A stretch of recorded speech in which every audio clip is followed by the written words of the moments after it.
Hello guys, welcome to my channel. अगर आप इस चैनल पे नए हैं तो सबसे पहले चैनल को सब्सक्राइब कर लीजिए और अगर आपको मेरा वीडियो अच्छा लगे तो लाइक एंड शेयर ज़रूर कीजिए। तो चलिए हम शुरू करते हैं भिन्न एवं दशमलव यानी कि फ्रैक्शन एंड डेसिमल का चैप्टर, जिसकी एक्सरसाइज है 2.2। So let's get started. तो सबसे पहले हम स्टार्ट करते हैं फर्स्ट क्वेश्चन। फर्स्ट क्वेश्चन में है, ज्ञात कीजिए 1/4 का 1/4 का मीन्स मल्टीप्लाई।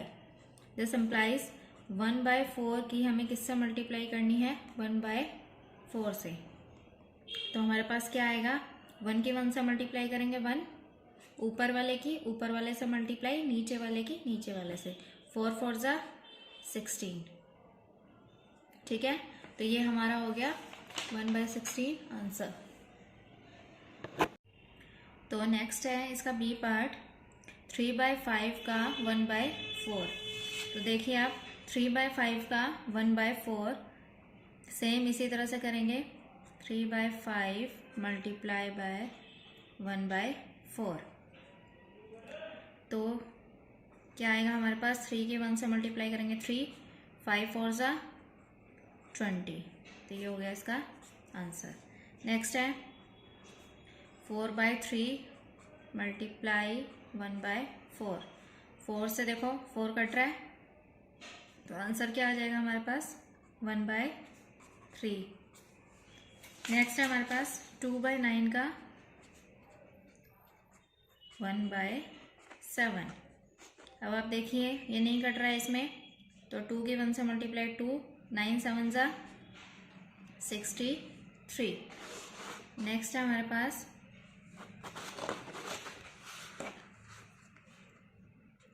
6/5 मल्टीप्लाई 1/7। तो क्या आया हमारे पास? 6 की 1 से करेंगे 6, 5 7 जा 35। Next 3/10 multiply 1/7। देखिए ये भी नहीं कट रहा है, तो फिर 3 के 1 से करेंगे 3 और 10 के 7 से मल्टीप्लाई करेंगे तो 70। तो ये हो गया हमारा इसका आंसर। तो ये इस तरह से आप देख सकते हैं, हमें इस तरह से सॉल्व करना है। का मतलब होता है मल्टीप्लाई, तो मल्टीप्लाई करनी है। अगर कहीं पे कट रहा है ऊपर नीचे वाला, ऐसे हम नीचे नहीं काट सकते, नीचे वालों को आपस में नहीं काट सकते हैं, ऊपर नीचे वालों को काट सकते हैं और इस तरह से भी काट सकते हैं। ठीक है, तो जो कटता हो उसको हम काट लेंगे, अदरवाइज हम मल्टीप्लाई कर देंगे। तो अब हम करते हैं नेक्स्ट क्वेश्चन। सेकंड क्वेश्चन है हमारे पास, गुणा कीजिए और न्यूनतम रूप में बदलिए। न्यूनतम रूप में मतलब हम काट के उसको छोटी से छोटी वैल्यू करेंगे और उसको मिश्रित भिन्न में व्यक्त करेंगे। तो सेकंड का फर्स्ट पार्ट है हमारे पास 2/3 मल्टीप्लाई 2 सही 2/3। तो देखिए कैसे करेंगे इसको, ध्यान से देखना बच्चों। 2/3 तो सेम है, इसको हम खोलेंगे 3 दूनी 6, इसकी इससे क्या होगी? मल्टीप्लाई होगी, 3 दूनी 6, और ऊपर वाला जो होगा उसको ऐड करेंगे। तो 3 दूनी 6, 6 में 2 ऐड करेंगे तो 8/3। इसको हम इस तरह से करेंगे। अब देखिए इसमें से कुछ कट रहा है? नहीं कट रहा है, तो हम क्या करेंगे? इसकी मल्टीप्लाई कर देंगे, 2 8 16 और 3 तिया 9। तो ये आ गया हमारा इसका आंसर 16/9। और इसको हम मिश्रित भिन्न में अगर व्यक्त करेंगे तो कैसे करेंगे? ये देखिए 16 और 9, 16 को 9 से डिवाइड करेंगे, 9 एकम 9, कितने बचे? 7। तो इसको मिश्रित भिन्न में हम कैसे लिखेंगे? 1 सही 7/9। आंसर हमारा ये भी हो सकता है और ये भी हो सकता है, लेकिन अगर हमें बोला जाए कि मिश्रित भिन्न में व्यक्त करना है या न्यूनतम रूप में बदलना है, यदि संभव है, अगर संभव है, हो सकता है, तो हमें इसको न्यूनतम रूप में बदलना है, मिश्रित भिन्न। इसे हम बोलते हैं मिश्रित भिन्न। समझ आया बच्चों? तो इस तरह से हमें करना है, सारे क्वेश्चंस ऐसे ही करने हैं। तो इसका सेकेंड पार्ट देखिए, 2/7 इंटू 7/9। अब आप देखिए 7 से 7 कट रहा है, तो हमारे पास क्या है आंसर, 2/9। इसको हम मिश्रित भिन्न में व्यक्त नहीं कर सकते क्योंकि ऊपर वाला छोटा नंबर है। ठीक है, थर्ड है हमारे पास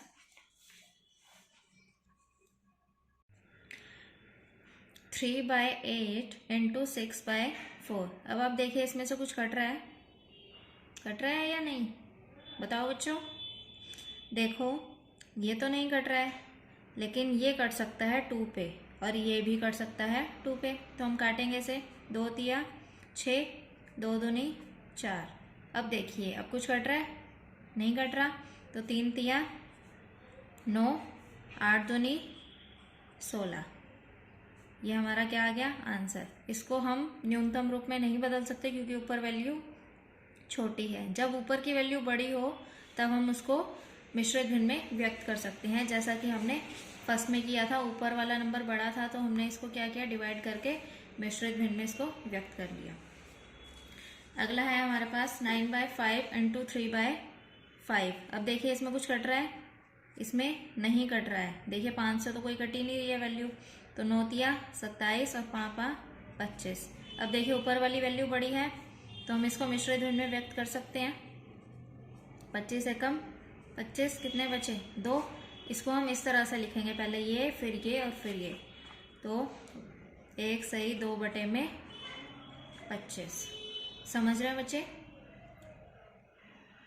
इस तरह से करेंगे हम। अगला है हमारे पास 1/3 गुना 15/8। अब आप देखिए ये कट रहा है, 3 एकम 3, 3 पंजे 15, कट गया ये। तो हमारे पास क्या आया, 5/8। ऊपर वाली वैल्यू छोटी है तो इसको हम मिश्रित भिन्न में व्यक्त नहीं कर सकते। नेक्स्ट है हमारे पास 11/2, 3/10। अब आप देखिए इसमें कुछ कट रहा है, नहीं कट रहा है, तो इसकी सीधी मल्टीप्लाई कर दी। अब देखिए ऊपर वाली वैल्यू बड़ी है, फिर से इसको हम क्या कर सकते हैं, मिश्रित भिन्न में व्यक्त कर सकते हैं। तो क्या आ गया, 1 सही 13/, बताइए 20। 1 सही 13/20। पहले ये फिर ये फिर ये, तो 1 सही 13/20। ठीक है। अगला है हमारे पास 4/5 गुना 12/7। इसमें देखिए ये भी नहीं कट रहा है, तो 12 चौक 48 और नीचे 35। इसको भी हम करेंगे, 35 से कम 35 हो गया, कितने बचे 13। तो क्या आ गया, 1 सही 13/35। ये हमारा इसका आंसर हो गया। समझ आ गया बच्चों। तो हमारे पास थर्ड क्वेश्चन है, निम्नलिखित भिन्नों को गुना कीजिए। ये हमारे पास दे रखे हैं, इनको हमें फिर से मल्टीप्लाई करना है। तो अब आप देखिए ये है हमारे पास इसका फर्स्ट पार्ट, 2/5 गुना में 5 सही 1/4। करें इसको मल्टीप्लाई, तो पहले इसको सॉल्व कर लेते हैं। इसके इससे क्या करेंगे, मल्टीप्लाई, और ये ऐड करना है, पता है आपको। 4 पंजे 20 और 1 21/4। अब देखिए कुछ कट रहा है, 2 एकम 2, 2 दूनी 4, कट गया। अब और तो कुछ नहीं कट रहा, तो 21 और बटे में 5 दूनी 10 हो गया। अब देखिए ऊपर वाली वैल्यू बड़ी है, तो इसको मैंने आपको बताया था मिश्रित भिन्न में किस तरह से व्यक्त करना है, बताया था ना बच्चों। तो उसको वैसे ही करेंगे, 2 सही 1/10 आ जाएगा। 10 दूनी 20, 2 पे जाएगा, 1 हमारा शेषफल बचेगा और 10 से हम डिवाइड कर ही रहे हैं। नेक्स्ट है हमारे पास 5 6 30 और 2 32/5 और 7/9। अब देखिए कट रहा है, बताओ। नहीं कट रहा तो हम इसकी मल्टीप्लाई करें, 32 की 7 से मल्टीप्लाई करेंगे तो आएगा हमारे पास 224 और 5 9 45। अब फिर से ऊपर वाली वैल्यू बड़ी है, फिर से इसको मिश्रित भिन्न में व्यक्त करेंगे, तो इसका आएगा 4 सही 44/45। आपको मैंने बताया मिश्रित भिन्न में कैसे व्यक्त करना है, बिल्कुल वैसे ही हमें करना है डिवाइड करके। नेक्स्ट है हमारे पास 3/2 गुना में 3 पंजे 15 और 1 16/9। 3, 3 से 3 कट रहा है और 2 एकम 2, 2 अठे 16। इसका आंसर हमारा डायरेक्टली 8 आ रहा है। नेक्स्ट है हमारे पास 5/6, 7 दूनी 14 और 3 कितना हुआ 17 बटे में 7। अब बताइए इसमें कुछ कट रहा है? नहीं कट रहा है, तो 85 अपॉन में 42। इसमें भी ऊपर वाली वैल्यू बड़ी है, तो इसको भी हम मिश्रित भिन्न में व्यक्त कर सकते हैं। 2 सही 1 बटे में 42 आएगा। नेक्स्ट है 5 या 15 और 2 17 बटे में 5 गुना में 4 बटे में 7। कट रहा है कुछ? नहीं कट रहा है, तो इसे मल्टीप्लाई करते हैं। 17 चौक 68 और 5 सत्ते 35। इसको भी मिश्रित भिन्न में व्यक्त करेंगे तो 1 सही 33 बटे में 35। नेक्स्ट है हमारे पास 5 दूनी 10 और 3 13 बटे में 5 गुना में 3। ये भी नहीं कट रहा। 13 तिया 39 बटे में 5।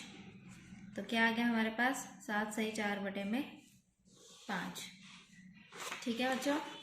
नेक्स्ट हमारा इसका लास्ट पार्ट है 7 तिया 21 और 4 25 बटे में 7 और 3 बटे में 5। इसमें देखिए कुछ कट रहा है। हाँ, 5 एकम 5 5 25 कट गया। अब इसको मल्टीप्लाई करो। 5 तिया 15 बटे में 7। फिर से ऊपर वाली वैल्यू बड़ी है, तो इसको हमने मिश्रित भिन्न में व्यक्त कर दिया। समझ आ गया बच्चों? तो ये है हमारे थर्ड के सारे पार्ट। तो बच्चों नेक्स्ट है हमारे पास फोर्थ क्वेश्चन, कौन बड़ा है? 3/4 का 2/7 अथवा 5/8 का 3/5।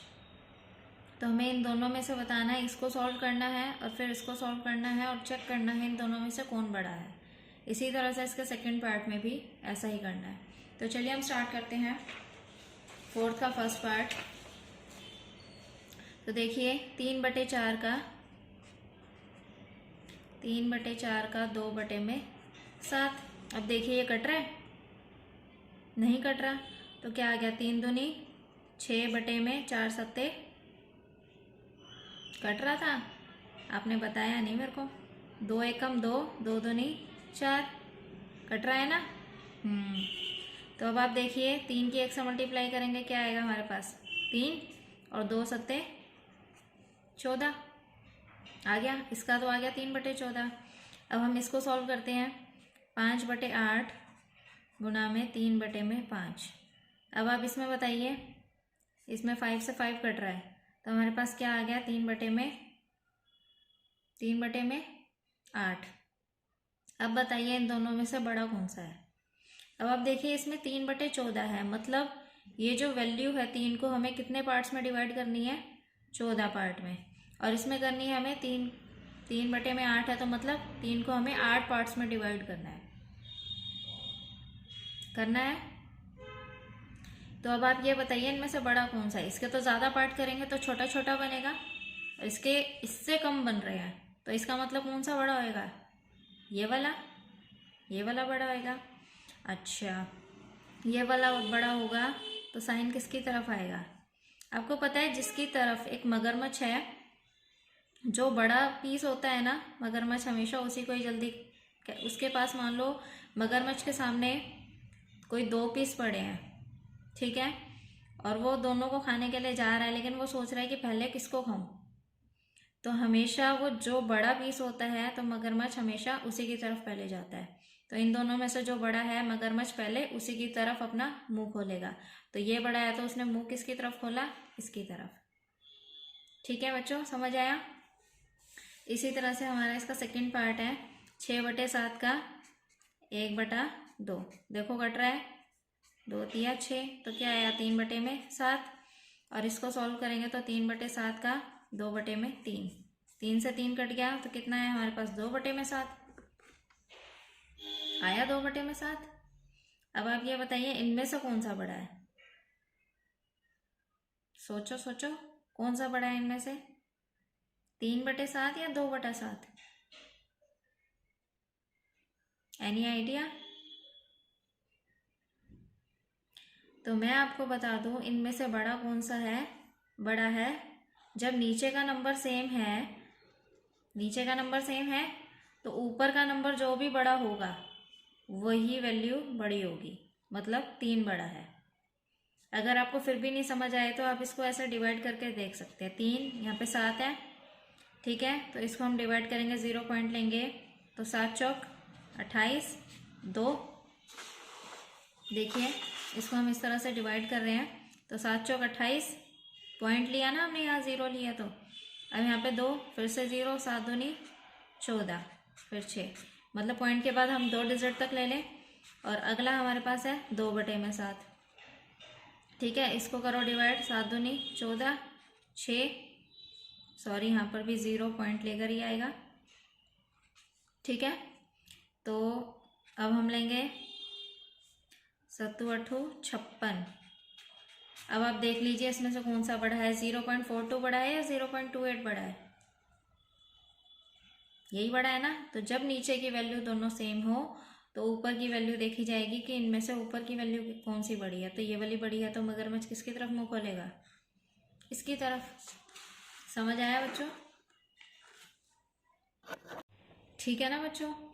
तो जैसा कि हमने इसके फर्स्ट पार्ट में किया है कि हमारा 3/8 बड़ा है, इसका मीन्स कौन सी वैल्यू इसमें से ये पूछा था, इन दोनों में से कौन सी बड़ी है, तो इसका मतलब ये वाली वैल्यू बड़ी है, 5/8 का 3/5, तो हमारा आंसर क्या हो जाएगा, ये वाला। इसी तरह से इसके सेकंड पार्ट में इन दोनों में से पूछा था कौन सा बड़ा है, तो इसका आंसर ये वाला है बड़ा, तो इसका मतलब हमारी ये वाली वैल्यू जो है बड़ी है। अब करते हैं बच्चों हम नेक्स्ट क्वेश्चन। नेक्स्ट क्वेश्चन है हमारे पास, सैली अपने बगीचे में 4 छोटे पौधे एक पंक्ति में लगाती है। सैली जो है एक बगीचे में 4 छोटे पौधे एक पंक्ति में लगाती है, मतलब टोटल पौधे हमारे पास 4, उनको एक लाइन में लगाती है।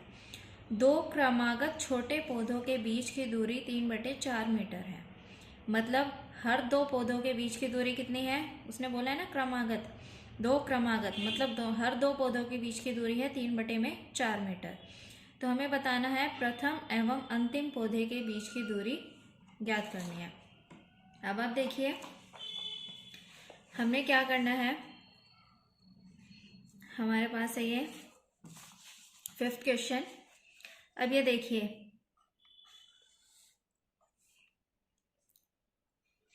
पहला पौधा हमने यहाँ लगा दिया, दूसरा हमने यहाँ लगा दिया, तीसरा हमने यहाँ लगा दिया और चौथा हमने यहाँ लगा दिया, ठीक है। चारों पौधों के हम नाम डाल देते हैं।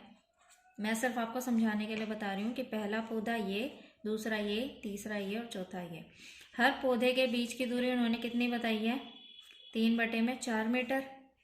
इन दोनों के बीच की दूरी 3/4 मीटर, ठीक है। ऐसे ही बी और सी के बीच की दूरी, इन दोनों पौधों के भी बीच की दूरी इतनी रहेगी और इन दोनों पौधों के भी बीच की दूरी इतनी ही है। तो तीनों पौधों मतलब सबके पौधों के आपस में बीच की दूरी जो है 3/4 मीटर है। अब हमसे पूछा गया है कि पहले और आखिरी पौधे, इन दोनों के बीच की दूरी हमें बतानी है टोटल कितनी है।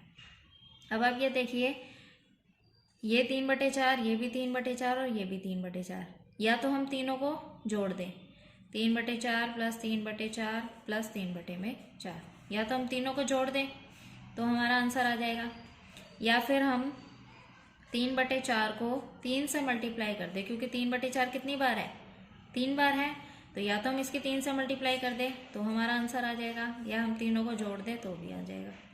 समझ गए आप? तो हम अगर इसकी 3 से मल्टीप्लाई करते हैं तो 3 × 9/4 मीटर, मतलब ए और डी यानी कि पहले और आखिरी पौधे के बीच की दूरी कितनी आ गई, 9/4 मीटर। या फिर हम इनको प्लस करेंगे तो हम इनका एलसीएम लेंगे तो नीचे 4 आएगा और 3 + 3 + 3, फिर भी हमारे पास यही आंसर आएगा 9/4 मीटर। तो समझ रहे हैं बच्चे? इस तरह से हमें पहले और आखिरी पौधे के बीच की दूरी मिल गई। इसको हम लिखेंगे किस तरह से कि 2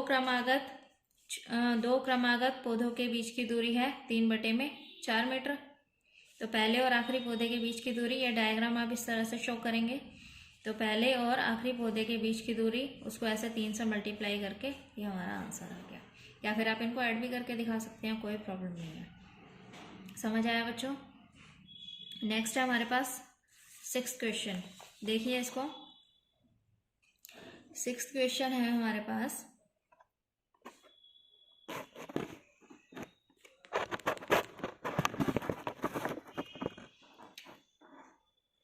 लिपिका एक पुस्तक को प्रतिदिन 1/3/4 घंटे पढ़ती है। वह संपूर्ण पुस्तक को 6 दिनों में पढ़ती है। इस पूरी बुक को वो कितने दिनों में पढ़ती है? 6 दिनों में। तो उस पुस्तक को पढ़ने में उसने कुल कितने घंटे लगाए? अब देखिए, वो डेली एक पुस्तक को 1/3/4 घंटे पढ़ती है। एक दिन में वो इतना पढ़ती है, तो हमें बताना है 6 दिन में कितना पढ़ती है। सिंपल सी बात है, इसकी हम इससे मल्टीप्लाई करेंगे तो हमें पता चल जाएगा कि 6 दिन में कितना पढ़ती है। समझ आया? एक दिन में पढ़ती है वो इतना, तो 6 दिन में कितना पढ़ेगी? 6 से मल्टीप्लाई करके पता चल जाएगा। तो चलिए हम करते हैं इस क्वेश्चन को।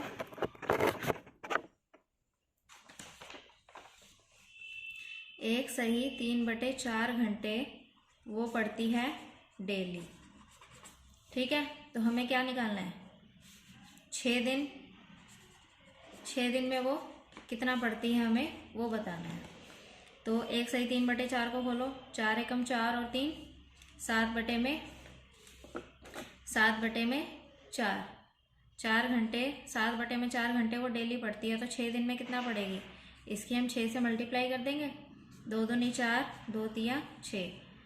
अब देखिए, अब नहीं कट रहा है, तो 7 तिया 21, 7 तिया 21/2।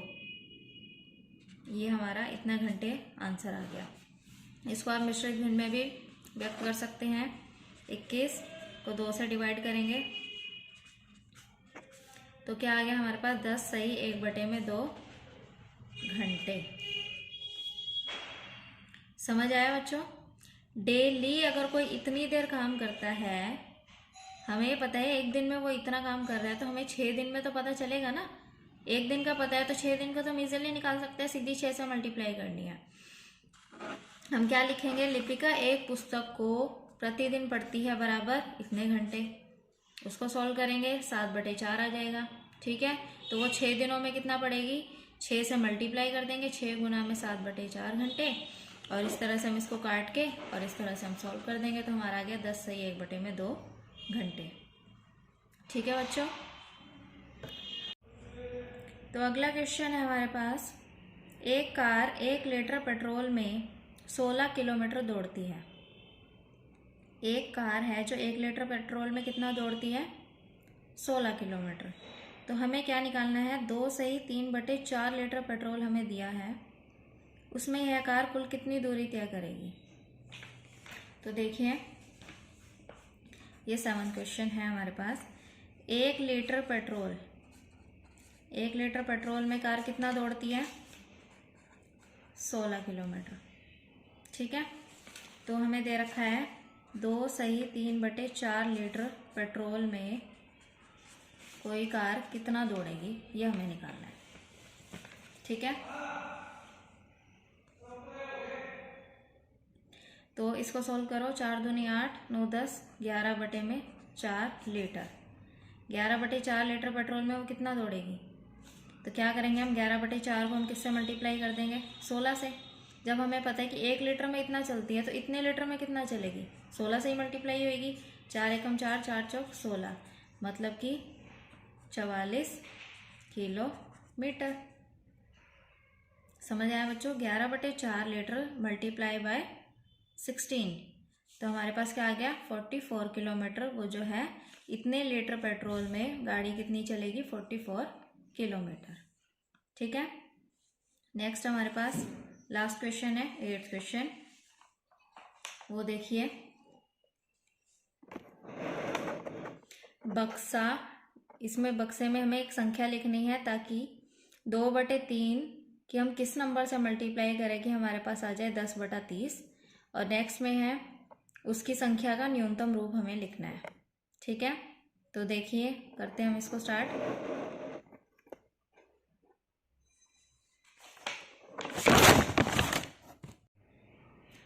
तो 8 का फर्स्ट पार्ट हमारे पास है 2/3 मल्टीप्लाई, हमें किस नंबर से इसकी मल्टीप्लाई करनी है कि हमारे पास आ जाए 10/30।